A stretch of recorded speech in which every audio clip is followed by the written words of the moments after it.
Today we will discuss divergence and curl and their physical interpretation.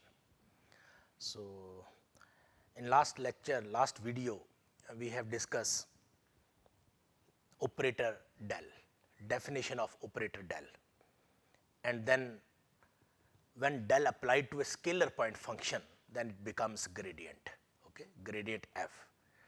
And after that, we have discussed the geometrical meaning, geometrical interpretation of this gradient f, okay. And gradient f is a scalar point function, but when we apply del on this scalar point function, it becomes gradient, and gradient f is a vector point function. And vector point function means have a direction. So, gradient f have a direction, that one is normal to the surface, okay. So, today we will discuss this when del applied to vector point function, it becomes divergence as well as curl, and then we will discuss this physical interpretation of this divergence, right, and physical interpretation of curl. After that, we define irrotational motion, and finally, when del applied twice to point functions and del applied to product of point functions. So, today's lecture is very, very important for engineering point of view, okay. So, first we define what is del applied to vector point function, okay. So, the divergence of a continuously differentiable vector point function, capital F, the divergence of a continuously differentiable vector point function f is denoted by divergence f, okay. So, is denoted by divergence f and is defined by this expression, by this equation.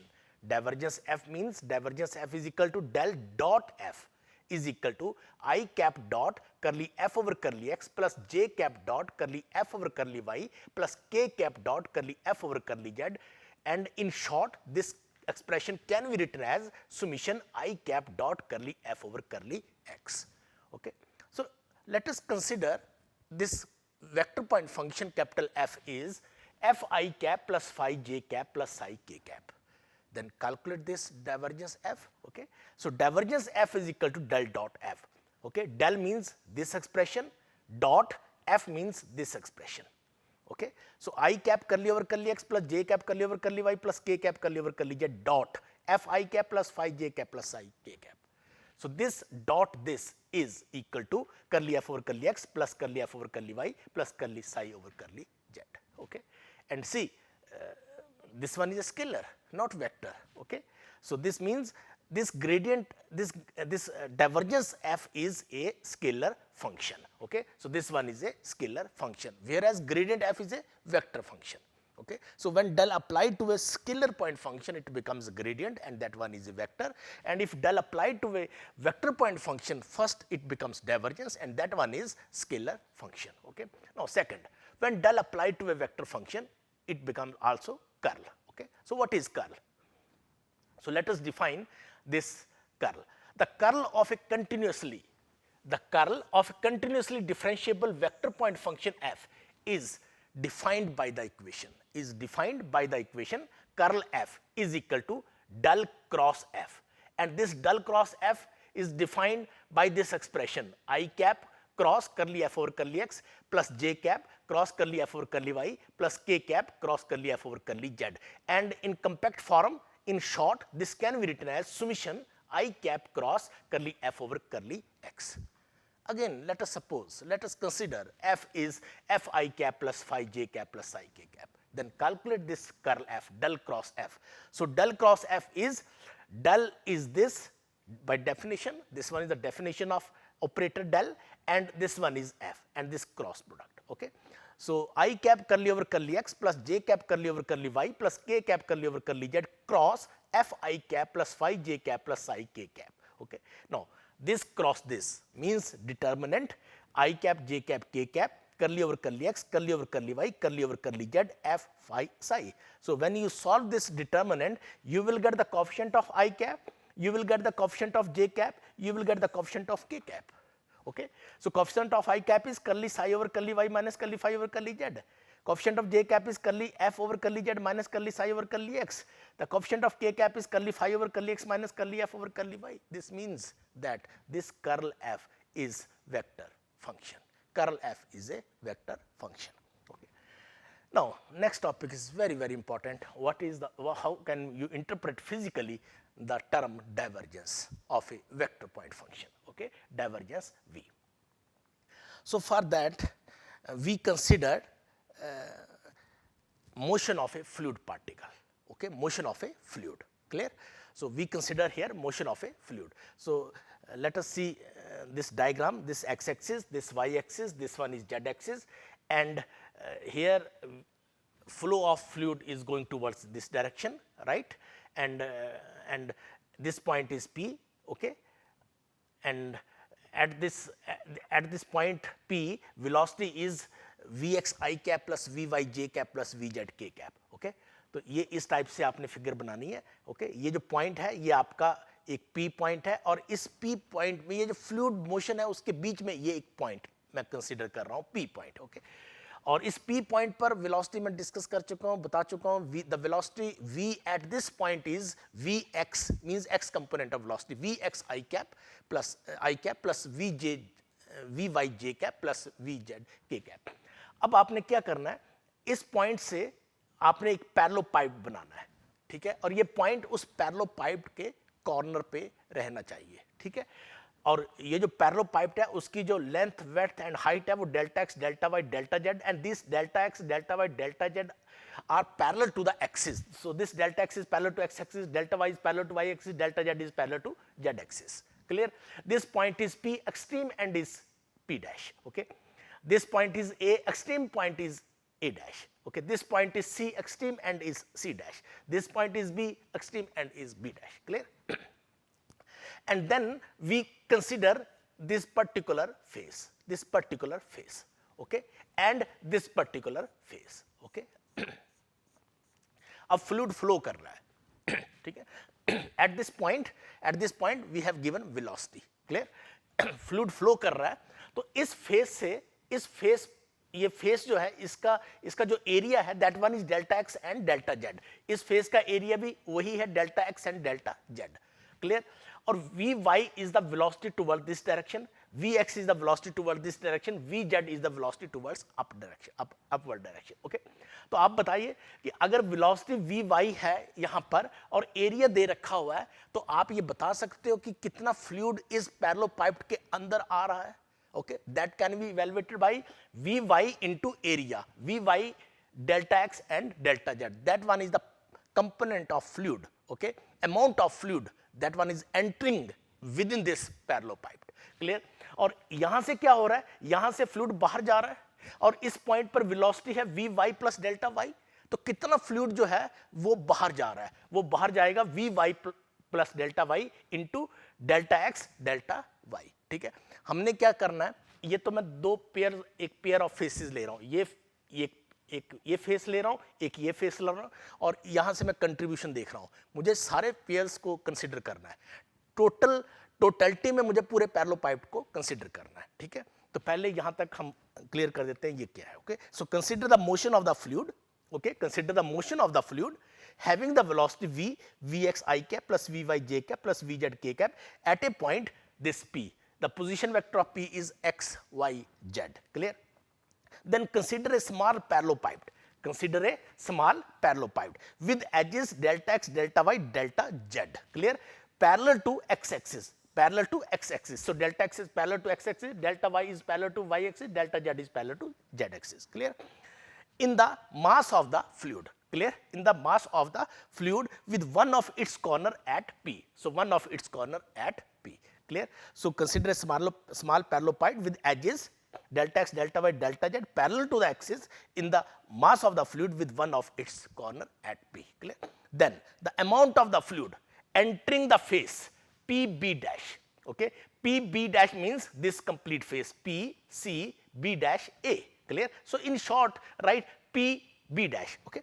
So the amount of the fluid entering the face PB dash in unit time is equal to this one, Vy delta z delta x, that one is the amount of the fluid which enters through the phase P B dash. Clear?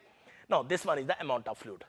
अब देखिए इस portion से बाहर भी जा रहा है. Okay, so what is the amount of the fluid leaving the face P dash B, leaving the phase this, okay, P dash B in unit time is Vy plus delta y delta z delta x. तो ये amount जो है जब मैं इस pair को consider कर रहा हूं, इन दो फेसेस को कंसीडर कर रहा हूं, तो ये जो अमाउंट है ये एक फेस से अंदर जा रहा है और ये जो अमाउंट है ये दूसरे फेस से बाहर जा रहा है. No, this amount can also be written as Vy plus curly Vy over curly y delta z delta x nearly. Okay, higher power, higher terms we can ignore because delta x and delta y are very small. Okay, delta x, delta y, delta z are very small, so their squares and high powers can be neglected. Okay, so nearly this result can be written like this way. अब देखिए ये जो amount है ये वही amount है this multiplied by this, और this amount multiplied by this ये एक्स्ट्रा अमाउंट है. तो इसका मतलब एक अमाउंट फ्लूइड का एंटर कर रहा है और उससे कहीं ज्यादा अमाउंट बाहर जा रहा है. ठीक है, तो ऐसा कैसे हो रहा है? ये तभी पॉसिबल है अगर इसके अंदर जो फ्लूइड है उसमें कमी आ रही है. ठीक है, एक इस पैरेललोपाइप के अंदर एक फिक्स्ड अमाउंट ऑफ फ्लूइड है. क्लियर? और एक फ्लूइड एक अमाउंट जो है वो एंटर कर रहा है, उससे ज्यादा बाहर जा रहा है, तो डेफिनेटली कहीं ना कहीं जो अमाउंट टोटल अमाउंट है इस पैरेललोपाइप के अंदर उसमें नेट डिक्रीज हो रहा है. Clear? So next point is therefore the net decrease of the amount of fluid due to the flow across these two faces is equal to curly Vy over curly y delta x delta y delta z. तो देखिए जब मैं इन दो faces को consider कर रहा हूं तो इन नटशेल जब मैं इन दो फेसेस को कंसीडर कर रहा हूं तो ये जो अमाउंट है फ्लूइड का उस पैरेललोपाइप से कम हो रहा है. Okay, similarly you can find the contributions by other two pairs of faces. Clear? So similarly we can find the contributions of other two pairs of faces. That is, the contributions of other two pairs of faces are curly Vx over curly x delta x delta y delta z and curly Vz over curly z delta x delta y delta z. So this amount from these two pairs of faces and other pairs of faces, this amount and this amount. इसका मतलब ये amount जो है in total अगर मैं total कर दूं तो ये टोटल अमाउंट जो है वो उस पैरेललोपाइप से बाहर जा रहा है, एक्स्ट्रा जा रहा है. ओके, या मैं ये कहूं कि ये टोटल अमाउंट जो है वो डिक्रीज हो रहा है इसके अंदर जितना भी अमाउंट फ्लूइड का जो रखा गया है. ठीक है, so this means that total decrease of the amount of the fluid inside the parallelepiped per unit time is curly Vx over curly x plus curly Vy over curly y plus curly Vz over curly z delta x delta y delta z. ठीक है, अगर मैं इस पूरी parallelepiped को unit volume consider करूं, unit volume means delta x delta y delta z. If we consider 1, then what is the total decrease of the amount of the fluid? So the rate of loss of fluid per unit volume in unit time is curly Vx over curly x plus curly Vy over curly y plus curly Vz over curly z, and that one is nothing but divergence V. That one is nothing but divergence V. देखो यहां तक मैं क्या conclude कर रहा हूं? यहां तक मैं ये कंक्लूड कर रहा हूं अगर मैं ये V velocity of fluid consider करता हूं तो इस पर्टिकुलर एग्जांपल में, ठीक है, डाइवर्जेंस V जो है that one is the rate of loss of fluid per unit volume in unit time. Clear? The rate of loss of fluid per unit volume in unit time is nothing but divergence V. Clear? Hence, if V is the velocity of the fluid, then divergence V gives the rate at which the fluid is originating at a point per unit volume in unit time. देखो वहां पर मैंने आपको कहा है कि total जो amount जो डिक्रीज हो रहा है, मैं ये भी तो कह सकता हूं कि एक अमाउंट पैरेललोपाइप के एंटर कर रहा है और ज्यादा अमाउंट बाहर जा रहा है. मैं ये भी तो कह सकता हूं कि वो जो पैरेललोपाइप है उसके अंदर जो फ्लूइड है वो ओरिजिनेट हो रहा है, तभी तो एक्स्ट्रा बाहर जा रहा है. Clear? So this means if V is the velocity of the fluid, then divergence V gives the rate at which the fluid is originating at a point per unit volume in unit time. So that one is the interpretation of this divergence V if V is the velocity of the fluid. What happened if V represents the electric flux? Then divergence V is the amount of flux which diverges per unit volume in unit time. Okay? Similarly, if we represent heat flux, then divergence V is the rate at which the heat is issuing from a point per unit volume. ठीक है, तो V क्या represent कर रहा है, accordingly divergence V क्या आप interpret इस वे से कर सकते. But in general how can we interpret divergence of a vector point function? Okay, so in general, divergence of a vector point function representing any physical quantity gives at each point the rate per unit volume at which the physical quantity is issuing from that point. Okay, and this explains the justification for the name divergence of vector point function. Okay, अब देखिए, आप fluid का example ले रहे हो, water, आप water ले सकते हो. Water is incompressible fluid, air is compressible fluid. अब वाटर का अगर एग्जांपल ले लेते हो, एक पाइप ले लो आप, ठीक है, जितना फ्लूइड पाइप से अंदर जा रहा है उतना फ्लूइड पाइप से बाहर जा रहा है. पाइप में पानी है और फ्लूइड का अमाउंट अंदर जा रहा है, पाइप के अंदर जा रहा है और उतना ही फ्लूइड बाहर जा रहा है. इसका मतलब क्या हुआ कि जितना फ्लूइड जा रहा है उतना ही तो बाहर निकल रहा है, और जब उतना ही फ्लूइड बाहर निकल रहा है, ठीक है, तो डाइवर्जेंस V क्या होगा, divergence V is 0. okay, and that one is the well known equation of continuity in hydrodynamics. Okay, so if the fluid is incompressible fluid, then there can be no loss, no gain, okay, no gain or no loss in the fluid element. Hence in that case divergence V is equal to 0, and this one is the well known equation of continuity for incompressible fluid in hydrodynamics. ठीक है, तो ये जो hydrodynamics में आप इस type की equation का यूज करोगे तो ये कैसे आ रही है ये आपको पता होना चाहिए. बहुत बार आप फिजिक्स में देखिएगा, आप इंजीनियरिंग में देखिएगा, ये टर्म्स अप्लाई करोगे, ग्रेडियंट, डाइवर्जेंस, कर्ल, ठीक है, तो बैक एंड पे आपको पता होना चाहिए कि इसका मीनिंग क्या है, इसका फिजिकल मीनिंग क्या है. अगर ग्रेडियंट की बात कर रहे हैं तो डेफिनेटली वो डायरेक्शन से जुड़ा हुआ है, ठीक है, उसकी डायरेक्शन है, वो वेक्टर है, ठीक है. ऐसे डाइवर्जेंस V क्या है, ये एक अमाउंट है, ये एक स्केलर है, तो आपको पता होना चाहिए कि डाइवर्जेंस V का मीनिंग क्या है. Clear. Now next, from this discussion we shall conclude and remember that roughly speaking the divergence measures outflow minus inflow. outflow minus inflow, outflow ज्यादा है, inflow कम है. क्लियर, तो जो रिजल्ट आएगा that one is divergence V. Clear. and one definition here, solenoidal vector function, if the flux entering any element of space is the same as that leaving it. Okay, if the flux entering any element of space is same as leaving it, this means divergence V is equal to 0. Okay, everywhere, then such a point function is called solenoidal vector function. Okay, तो अगर कहीं पे question आ जाए, show that the given function is solenoidal vector function, you just prove that divergence V. Okay, if divergence V is equal to 0, then that function is solenoidal vector function. Okay, now next important part is physical interpretation of curl. ठीक है, देखिए जो curl है, हमेशा याद रखना, curl जो है रोटेशन से जुड़ा हुआ है.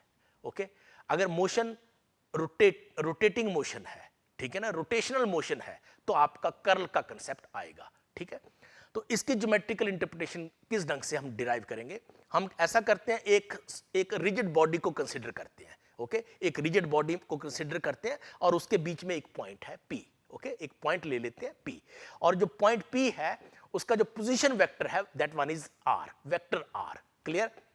और ये जो रिजिड बॉडी है, ये इसकी एंगुलर मूवमेंट है, ये इसकी एक एंगुलर वेलोसिटी है, और वो एक्सिस जो भी इसका इनिशियल एक्सिस है, may be this x axis और वाई एक्सिस और Z axis, suppose x axis, तो वो जो रिजिड बॉडी है वो पूरी की पूरी रिवॉल्व हो रही है. ओके, उसकी पूरी एंगुलर वेलोसिटी है, and that angular velocity is omega. Clear. अब ओमेगा उस रिजिड बॉडी की एंगुलर वेलोसिटी है, P आपका एक पॉइंट है और जिसका पोजीशन वेक्टर R है. ठीक है, तो आप उस रिजिड बॉडी की वेलोसिटी निकाल सकते हो, and that velocity, you know, that velocity V is equal to omega cross R. Omega cross R ये आप निकाल सकते हो, ओमेगा क्रॉस R आएगा. क्लियर, तभी तो वो वेक्टर बनेगा, तभी वो V वेलोसिटी बनेगी. ठीक है, तो अगर आपके पास एंगुलर वेलोसिटी दे रखी है, किसी पॉइंट का पोजीशन वेक्टर दे रखा हुआ है, तो आप उसकी वेलोसिटी निकाल सकते हो V. ठीक है, अब V जो है वो आपका अब वेक्टर पॉइंट फंक्शन है. क्लियर. अब ये वेक्टर पॉइंट फंक्शन है, हमने कर्ल अप्लाई करना है. ठीक है, हमने कर्ल अप्लाई करना है, यानी कि डल क्रॉस V निकालना है. ठीक है, जब आप डल क्रॉस V निकालोगे, ठीक है, तो डल क्रॉस v का एक एक्सप्रेशन बनेगा, ठीक है। और वो जो एक्सप्रेशन है, ठीक है, ये जो कर्ल v है, ये एक्सप्रेशन बनेगा 2 times angular velocity, 2 times angular velocity. This means what is angular velocity? Angular velocity is equal to 1 by 2 del cross v. इसका मतलब ये जो कर्ल v है ये क्या रिप्रेजेंट करता है? Curl v represents angular movement, angular velocity of the rigid body. Okay, अब देखियो इसको हम किस ढंग से यहां पे प्रेजेंट करते हैं। Okay, physical interpretation of curl. ये आपके पास रिजिड बॉडी है, ये पॉइंट P है, PR, ये इसकी एंगुलर मूवमेंट है, और ये rigid body about x axis घूम रही है, ओके, रोटेट कर रही है x axis, clear, and that angular movement is omega, this origin, and this x axis, this z axis. Okay, so consider the motion of the rigid body. So we consider the motion of the rigid body. Okay, और जो motion है that one is rotating about a fixed axis through O. Fixed axis, या आप यहां से ले लो या इसको about z axis घुमा सकते हो, किसी भी एक्सिस के अकॉर्डिंग आप इसको घुमा सकते हो about. Okay, so about a fixed axis through O. If omega is the angular velocity, okay, then the velocity of v of any particle p of the body is given by v is equal to omega cross r. Okay, and you know what is omega? Omega is a vector, and that one is component are omega 1 या omega x I cap या omega 1 I cap, okay, plus omega 2 j cap or omega 3 k cap. Clear? So let omega is equal to omega 1 I cap plus omega 2 j cap plus omega 3 k cap, and r is as usual x I cap plus y j cap plus z k cap. When you calculate v, okay, that one is omega cross r, it becomes this. Omega cross r is I cap, j cap, k cap, omega 1, omega 2, omega 3, x, y, z. Okay, so when you calculate, you will get the coefficient of I cap, coefficient of j cap, and coefficient of k cap. Obviously, this omega cross r is v is vector, so we have coefficient of I cap, coefficient of j cap, and coefficient of k cap.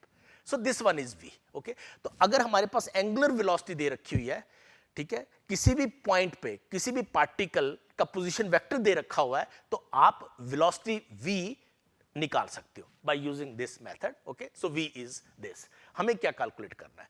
हमने क्या करना है? डल apply करना है इस v के ऊपर. Okay, डल cross v calculate करना है.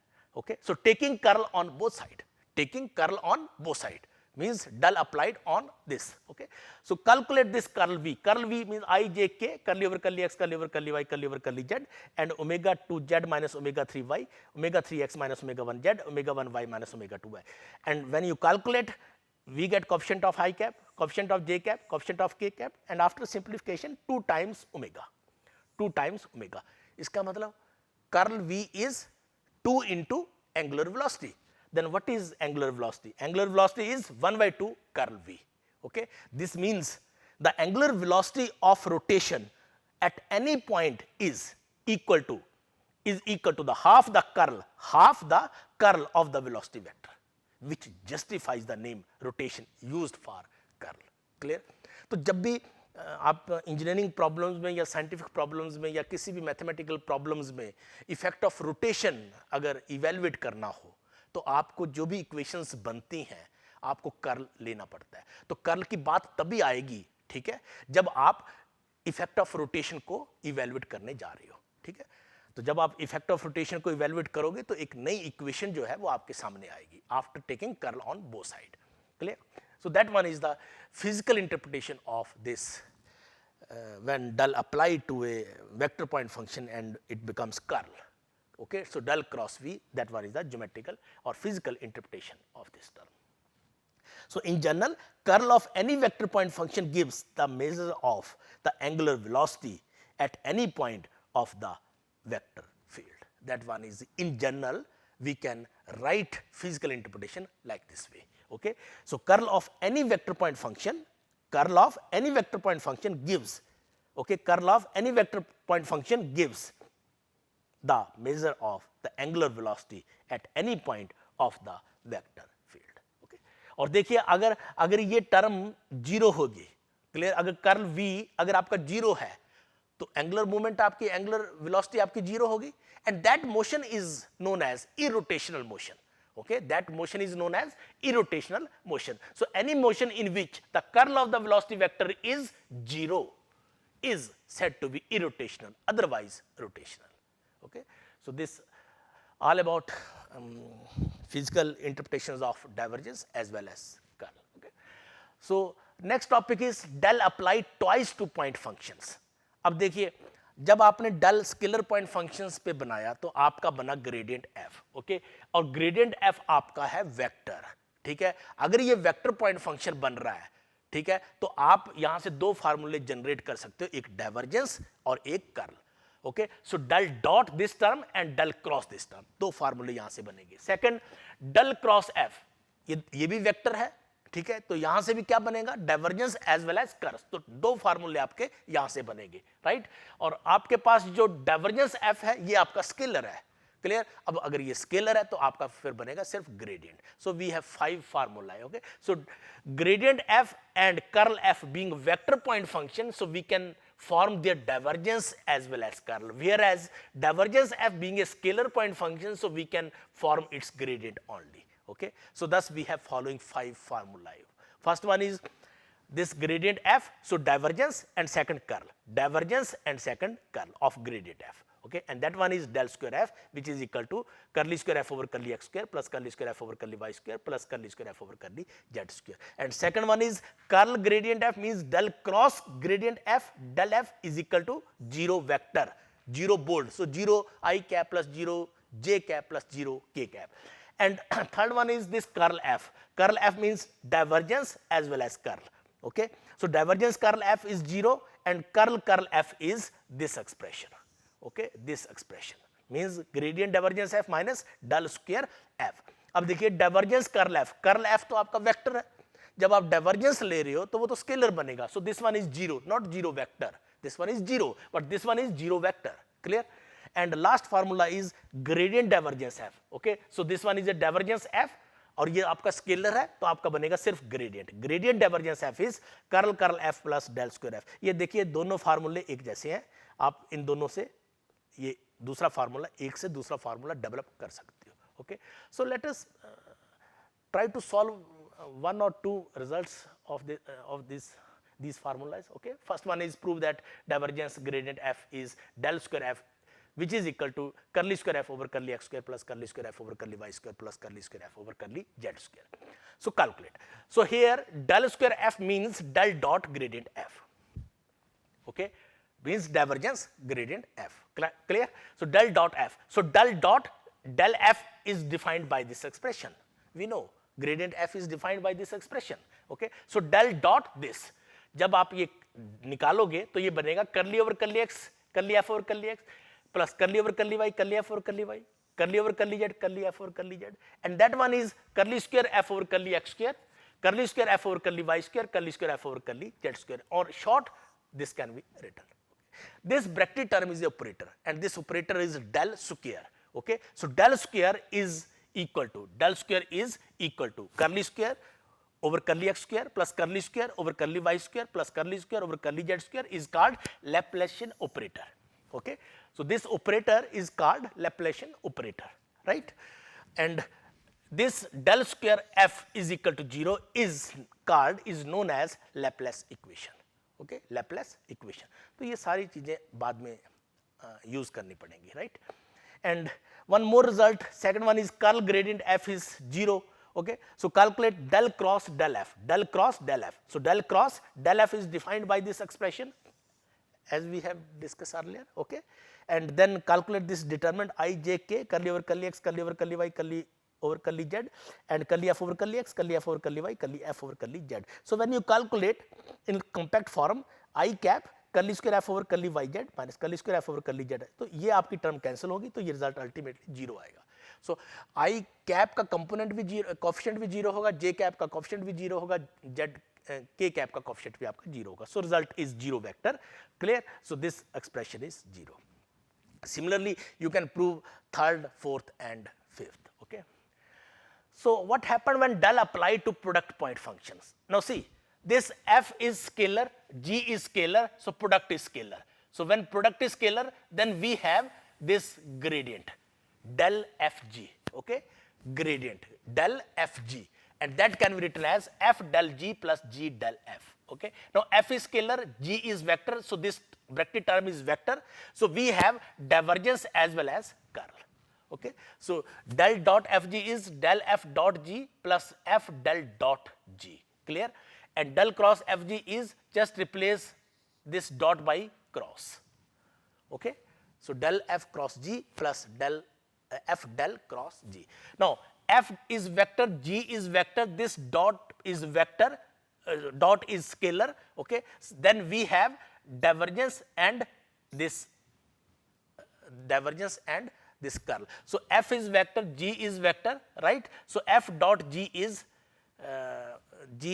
vector. So we have scalar, right? So we have only gradient. So this one is del f dot g, and f is vector, g is vector, but cross product is vector. So we have divergence as well as curl. So we have these 6 formulas. Okay, and all these formulas are very very important. Okay, तो इनके भी आपने proof देखने हैं कि कैसे इनको prove किया गया. Okay, now let us solve few 1-2 problems. Okay, so if r is xi cap plus yj cap plus zk cap, then show that del dot r is 3 and del cross r is 0. Okay, now we know r is xi cap plus yj cap plus zk cap. In fact, this statement is given. Okay, now del dot r, del is defined by this expression dot, r is given this xi cap plus yj cap plus zk cap.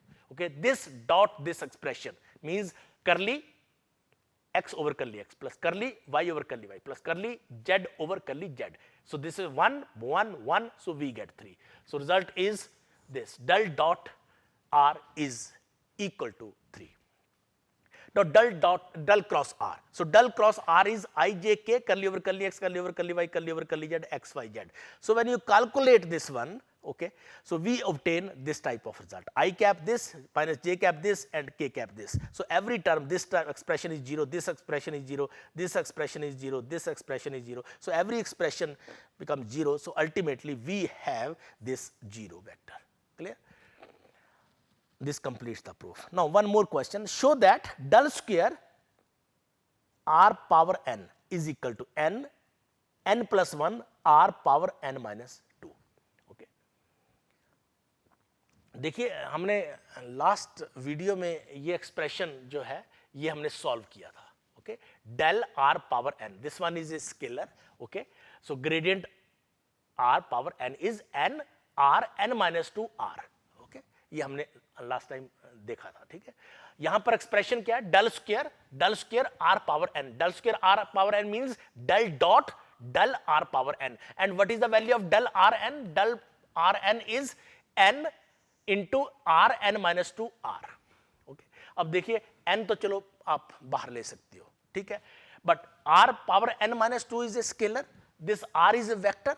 Clear? So del dot F capital G, ये formula आपने apply करना है. ठीक है, तो last time जो ये expression है वो यहां पर दे रखा हुआ है. ठीक है, नाउ लेट अस सॉल्व.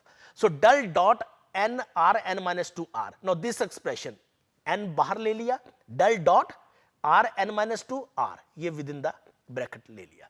अब आपका ये एक्सप्रेशन जो है वो इसके बराबर है. क्यों है? Because del dot F G is del F dot G plus del F del dot G. Clear? अब देखिए ये आपका एक्सप्रेशन ये बन गया. क्लियर? अब देखिए डेल डॉट आर की वैल्यू अभी आपने कैलकुलेट की है पिछली स्लाइड में, दैट वैल्यू इज 3. क्लियर?